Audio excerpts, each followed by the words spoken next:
The Grand Council of Velrona had called Lady Thessara mad when she announced her engagement to Ambassador Marcus Chen. Whispers rippled through the crystalline halls of the imperial palace, carried on currents of disbelief and thinly veiled contempt. A human? Chancellor Vorik had scoffed, his silver skin shimmering with derision. Those soft-skinned diplomats who smile through every insult. My lady, you deserve a warrior, not a pet.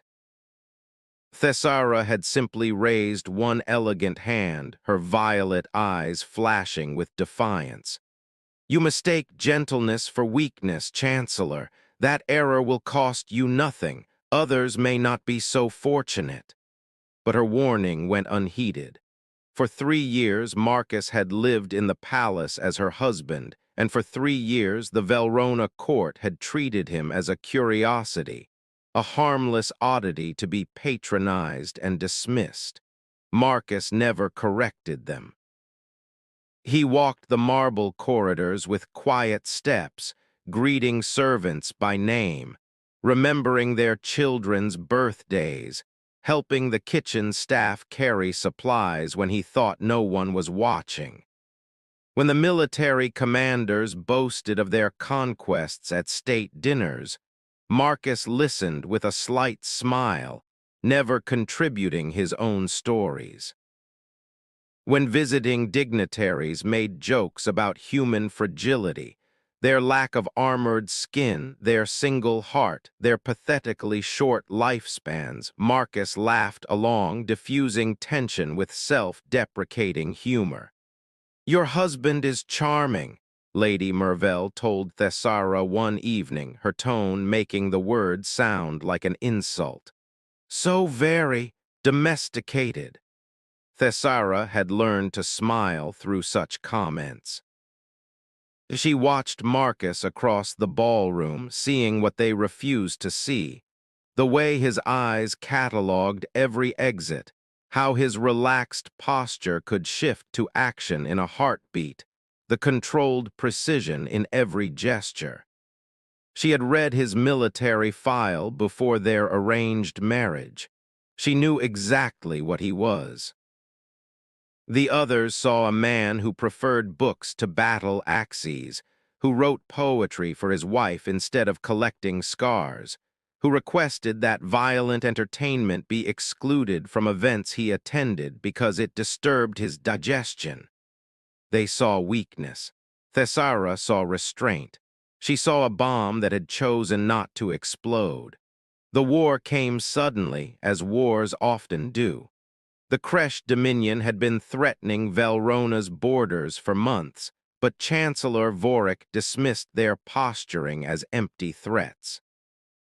Savages with outdated weapons, he declared. If they dare enter our space, our fleet will vaporize them within hours. He was half right.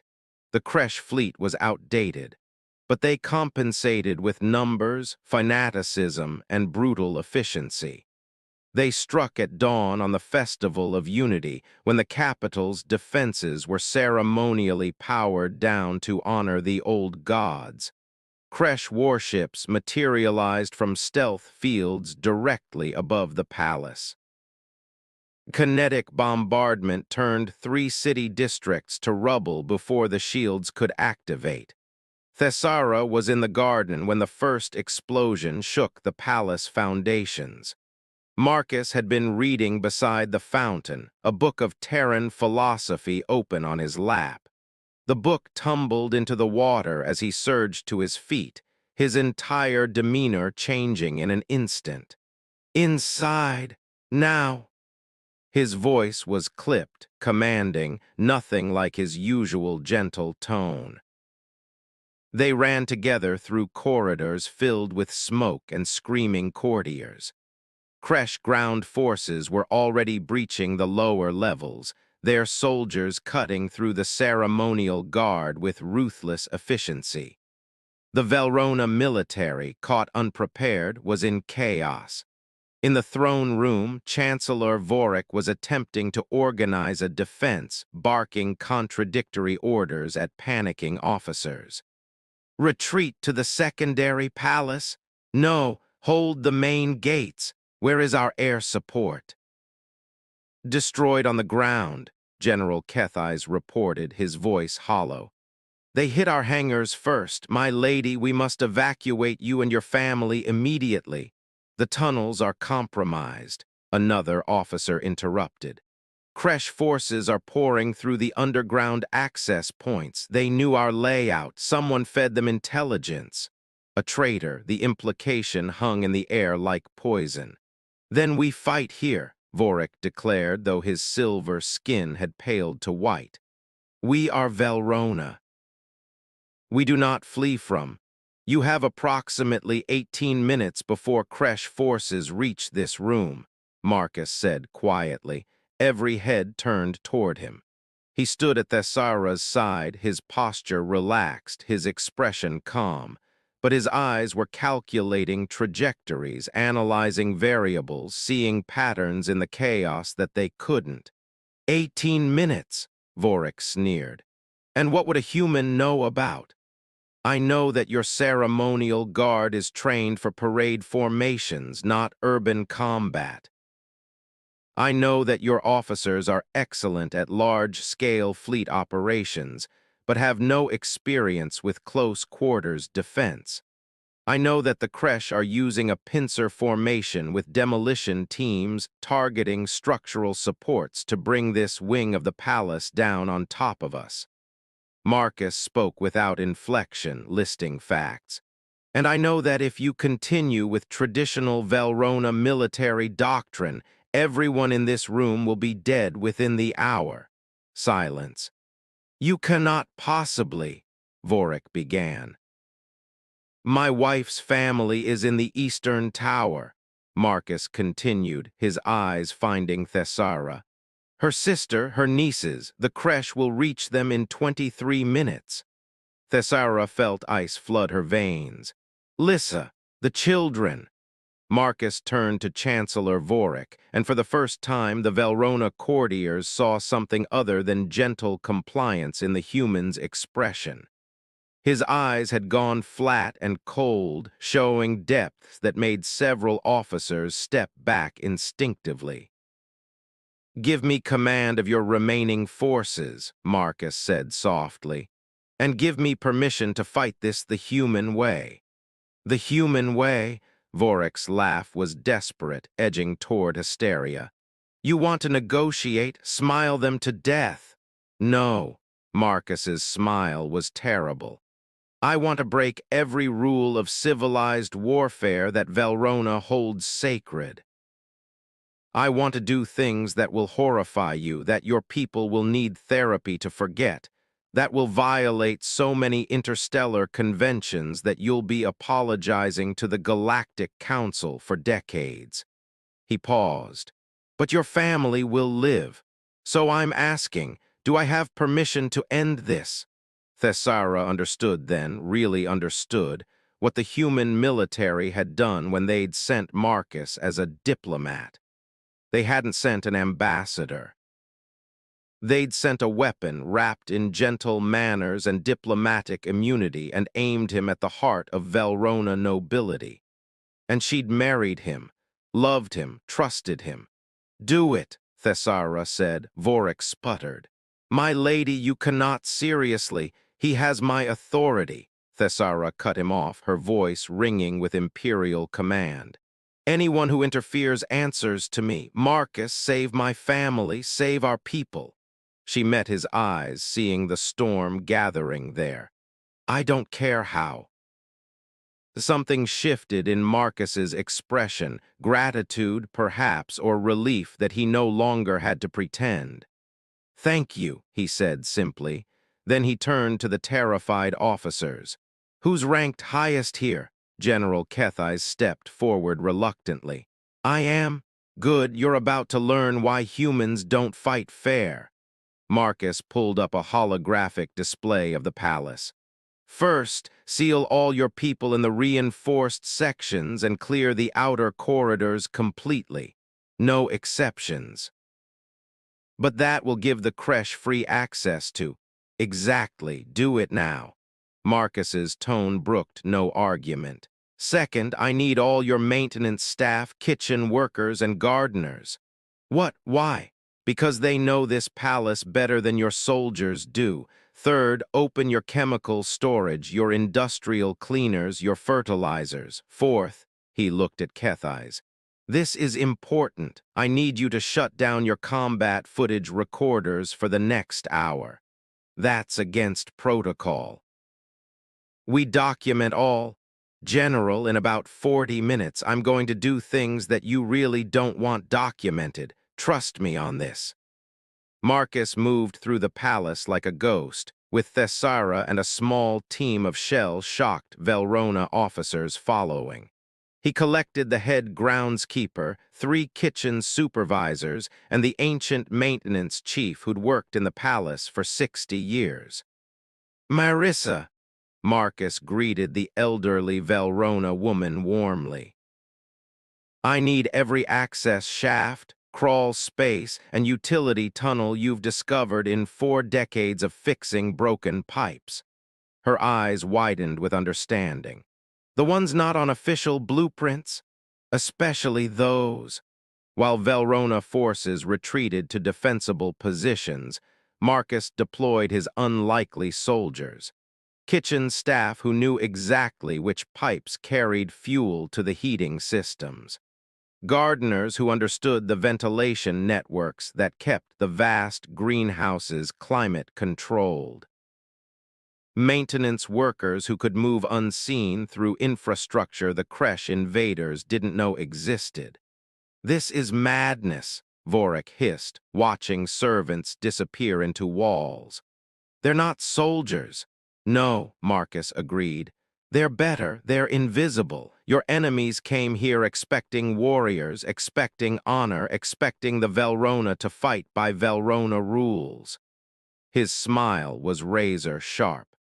I'm going to give them asymmetric warfare, psychological operations, and industrial accidents instead. The first creche squad died without seeing their enemy. They were advancing through the palace's grand gallery when the floor explosives, improvised devices made from fertilizer and kitchen chemicals, positioned by gardeners who knew every tile, detonated in sequence. The concussive force didn't just kill them. It brought down the crystal chandelier, the marble pillars, and 2 tons of decorative architecture. The second squad made it to the throne room's approach before the atmosphere itself turned against them. Marcus had ordered the ventilation systems reversed, pumping concentrated industrial cleaning agents into the corridors. Not enough to kill, but enough to burn eyes and throats, to make the creche stumble and gasp, disoriented. Perfect targets for the Velrona snipers Marcus had positioned in hidden maintenance alcoves. This is dishonorable, General Kethais protested, watching the carnage on monitors. We don't use chemical weapons, we don't set ambushes. Your honor won't save Lady Lissa and those children, Marcus said flatly. My methods will. Now shut up and let me work. He was everywhere and nowhere, coordinating through communication devices, directing his improvised forces with precision that spoke of extensive experience. When creche forces tried to breach the eastern tower where Thessara's family sheltered, they found stairwells that had become death traps, railings rigged to collapse, steps that crumbled, doorways that led to rooms Marcus had deliberately destabilized, bringing ceilings down on anyone who entered. You're turning our palace into a weapon, Thessara whispered, watching her gentle husband orchestrate systematic destruction. I'm using available resources, Marcus corrected. That's what humans do. We're not stronger or faster than most species. We don't have armor or claws, so we use tools, we use terrain, we use psychology. He indicated a monitor showing Kresh forces in panicked retreat from a gallery where Marcus had triggered the fire suppression system, not with water, but with industrial foam that he'd mixed with chemicals that produced hallucinogenic gas. We use fear. The Kresh commander, viewing the chaos from his command ship, must have realized something was catastrophically wrong. His forces weren't fighting soldiers. They were being hunted by the palace itself, dying in ways that made no tactical sense, their communications filled with screams about invisible enemies and impossible traps. He sent his elite unit, 40 of his best warriors, to take the throne room by force. Marcus met them personally. Thessara would never forget the sight of her husband standing alone in the vast throne room as Kresh soldiers poured through the main entrance. He dismissed all guards, all backup. Just him in his formal diplomatic robes, hands empty, expression serene. "Chancellor Vorik sends his regards," Marcus called out in perfect Kresh dialect. "He wanted you to know that you're not fighting Velrona today." The Kresh commander, a scarred veteran named Throck, laughed. "One human, they send us one soft." Marcus moved. Later, military analysts would study the throne room footage. The footage Marcus had deliberately left running. The footage he wanted the Kresh to see. And they would count 17 different human martial arts, 6 weapon transitions, and combat efficiency that exceeded theoretical models. But numbers didn't capture the truth of it. The truth was that Marcus fought with the controlled precision of someone who'd spent years restraining himself, who'd smiled through insults while cataloging exactly how to kill everyone in the room, who'd played weak while maintaining combat readiness every single day. He used their weapons, their armor, their bodies as shields and projectiles.